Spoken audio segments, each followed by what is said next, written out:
Doctor ইউনূসের নেতৃত্বাধীন ১৭ সদস্যের অন্তর্বর্তীকালীন সরকারের যুব ও ক্রীড়া মন্ত্রণালয়ের দায়িত্ব পেয়েছেন বৈষম্য বিরোধী আন্দোলনের অন্যতম সমন্বয়ক আসিফ মাহমুদ। গতকাল শুক্রবার মন্ত্রিপরিষদ বিভাগের এক প্রজ্ঞাপনে এ তথ্য জানানো হয়। অন্তর্বর্তীকালীন সরকারের উপদেষ্টা হিসেবে যুব ও ক্রীড়া মন্ত্রণালয়ের দায়িত্ব পাওয়ায় আসিফ মাহমুদকে অভিনন্দন জানিয়েছেন ক্রীড়া অঙ্গনের অনেকেই। সেই তালিকায় আছেন জাতীয় দলের ক্রিকেটার মোহাম্মদ সাইফুদ্দিনও।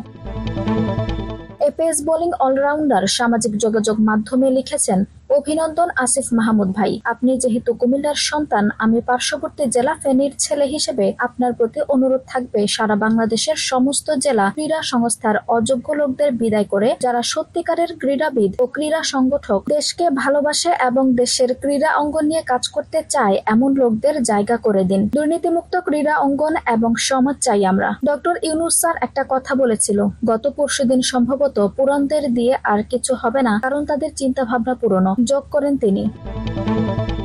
আসিফকে অভিনন্দন জানিয়েছে দেশের ক্রীড়া অঙ্গনের বড় দুটি ফেডারেশন, বাংলাদেশ ক্রিকেট বোর্ড ও বাংলাদেশ ফুটবল ফেডারেশন। নিজেদের অফিসিয়াল ওয়েবসাইটে প্রকাশিত এক বিবৃতিতে আসিফ মাহমুদকে অভিনন্দন জানিয়ে বিসিবি বলছে, বিসিবি বিশ্বাস করে যে ক্রীড়া অঙ্গনের অগ্রগতিতে জনাব ভূঁইয়ার একাগ্রতা এবং প্রতিশ্রুতি তার নতুন ভূমিকাকে অন্যান্য নেতৃত্ব এবং সঠিক দিক নির্দেশনা দেবে। বাফুফে এক বিবৃতিতে অন্তর্বর্তীকালীন সরকারের যুব ও ক্রীড়া মন্ত্রণালয়ের উপদেষ্টা হিসেবে আসিফ মাহমুদের সাফল্য কামনার কথা জানায়। সেই সঙ্গে ফেডারেশনের পক্ষ থেকে তাকে শুভকামনাও জানানো হয়েছে।